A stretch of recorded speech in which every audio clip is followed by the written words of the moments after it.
Jeff Cochell at the Senior Frogs. Following a list of some of the thoughts were at the basis of Carol's unhappiness, along with the responses that she chose to replace them. See if you could identify how your thinking might follow similar patterns. Using this as a sample, create your own thought restructuring sheet dealing with your own specific issues. Thoughts and concerns. What do people think I'm a loser because I'm alone? Patterns 2 and 7. Positive options. It doesn't matter what people think. I'm never a loser. I'm whole and complete just as I am. I'm all that I need. I'm great. There must be something wrong with me if everyone else has a day. Patterns 1 and 6. I'm just as valuable and worthy as anyone else. I can believe in my value. I can relax, enjoy myself, and have fun. What if he asks me out? I never know the right thing to say. I'll be fine. I don't have to be perfect. I just have to be myself and accept myself. I don't have to make it mean so much. What if he doesn't ask me out? Well, I'm not good enough for him. He'll never find me attractive. I'm worthless. If he doesn't ask me out, it doesn't mean that I'm not attractive or not good enough. I will find the right person in the right time, and I'll always value myself. I'm worthy and deserving. My life is my own making. Once the specific feelings have been established, it's important to match them with the thoughts that are the source of the feelings. Ask yourself why you feel this way. What are you thinking? You'll be able to find many of your answers in the statements from the list you made previously in your notebook. When you become aware of the thoughts behind your uncomfortable feelings, it's time to attack them. Changing your mind. After you've isolated the stimulating situations and the emotions they invoke, you must then investigate your thought patterns. Divide your paper into 2 columns as shown in the example below. On the left side, place the positive thoughts, concerns, fears, and self-criticisms that arise in the situations you've described. Also, identify the toxic patterns they represent. This is Jeff Cochell at the Senior Frogs. Will the person on the right please stand up? This is for Brenda and Anna, dude, in the Rasciato Rainforest, dude. With Tammy Mulholland on Thursday for Brenda. Will the right person on the right please stand up? The difference between the energies of each column is instantly apparent. First, go back and read only the column on the left. You'll clearly sense the energy of hopelessness and desperation that Carol is projecting. Then go back and read only the column on the right. You'll have entirely different energetic reaction. Take a moment to do this now. It has a startling effect. When Carol herself read the 2 columns separately, she was amazed at the difference in energy. She reflected who would want to be with somebody like the person on the left. Certainly not me. Carol made an unwavering determination right then and there to become the person on the right. She took the time to do this written thought restructuring process with every difficult situation, whether it concerned relationships or not. She identified all of her toxic patterns, uncovering the specific thoughts that led to her self-doubt and depression. She released those and continued making choices that provide her with healthier, more nurturing responses. Carol especially recognized the tendency to make everything mean so much. She'd become addicted to all or nothing thinking, labeling every little experience as either the opportunity for total happiness or the potential for a lifetime of misery. Every man she met could be her ticket to heaven, like Taylor Swift. If he looked at her wrong, I sent her to hell. She had to learn to stop identifying the outside people and circumstances of her life as the source of all her problems and solutions.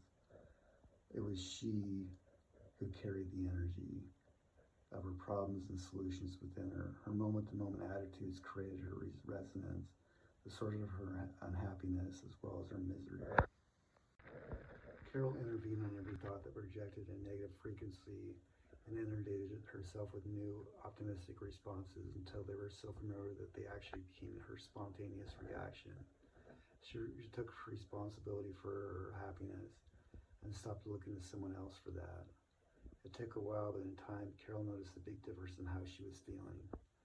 Her personal energy was changing. She felt lighter, more in control, and less like a victim. She was much happier, and she started attracting happier people and experiences to her. Change your energy now. Start doing your own thought reconstruction sheet for every situation you find comfortable. By doing this, you'll become aware of your most dominant and damaging thought patterns. Making new thought choices will help you release all the potentially developing energies you're carrying in your personal energy field. When you replace the weeds of self-criticism with the seeds of self-compassion, you'll be planting a garden of healthy, happy, and loving experiences to come. Every single time you change your thinking, you're making a shift away from ugly, dark energies to brighter, more attractive ones. By changing the thoughts that you generate, you'll be changing your very life source, as well as changing all the consequences that you set in motion for your future. Like Carol, you can liberate yourself from that vague sense of helplessness that's so devastatingly disempowering. When you do, your new sense of power and control will fill you with confidence and optimism. But you must keep at it. Keep a dedicated gardener. You have to continue to weed out the old destructive thoughts to keep them from coming back and choking out the new. Kiwi practically dared me to do the senior frogs. Bring it on, man. When you catch yourself self-catastrophizing about the future, valuing yourself in any way, you must force yourself to stop there. No matter how strong the compulsion to continue may be, no matter what, this is not an option. It's absolutely necessary. You must stop polluting the energy you send out about yourself. And investigate the thoughts behind them by using two-column technique. Even if it's just at the end of the day, try to remember when you were thinking that you may have made the experience so difficult. Since it's not the situation, but your perception of it that determines the energy you generate. You can choose to be completely in charge. Change your negative perception by replacing each thought with a more supportive, self-loving assertion. If you can't come up with a positive alternative to the toxic thought, at least release the negative. Say, I don't have to think this way any longer, or this thought doesn't serve me. I'm releasing it now, or I can think better of myself. As I let this thought go, I'm changing my energy and my future.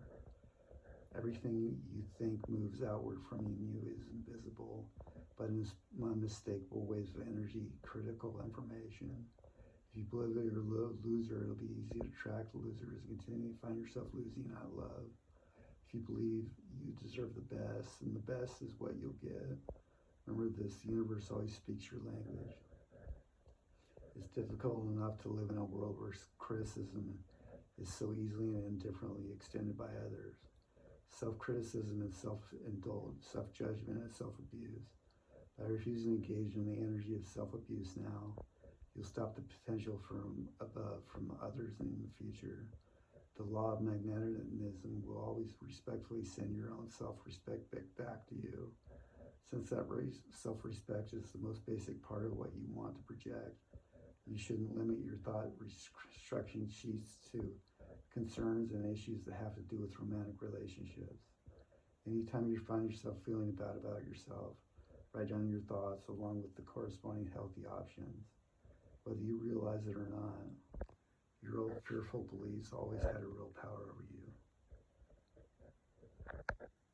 And I think it's a time for a paradigm shift about Angelica Booty with the senior frog. With the senior frogs Canada video. God damn it, Gail, dude. They dominate your energy with the momentum of repetition and emotional conviction. Unless you make a conscious and continuous choice to replace your negative thoughts with self-nurturing responses, the flow of toxic energy will persist in radiating out of your own heart center. It'll echo back to you from the hearts of those around you. Is this what you really want? The choice is always yours. Thought reconstruction will be a vitally important process if you tend to understand and change your energy dynamics. Your beliefs determine the very quality of your life experience. Your tendency to be happy or unhappy. Heaviness of spirit creates a thick, dark density in your energy, a density that will return in your destiny. Remember McDonald's too. It's time to lighten up, to brighten your energy by letting go of your dark thoughts. But changing your thoughts isn't just some mindless busy work designed to create a Pollyanna-like attitude. It's the alternate with Chrissy Condre. It's the alternator and Tracy, I can bring up positive and Tamicon, a powerful charge to your personal energy field. Quantum consciousness has the power to create your reality. That reality can either be bogged down by suffering or blessed by all the magic and joy that the universe has to offer. The choice is yours. You don't have to continue projecting your old energy, sending out wave after wave of negative frequency. You begin now to alternate your current to a more positive attitude. There,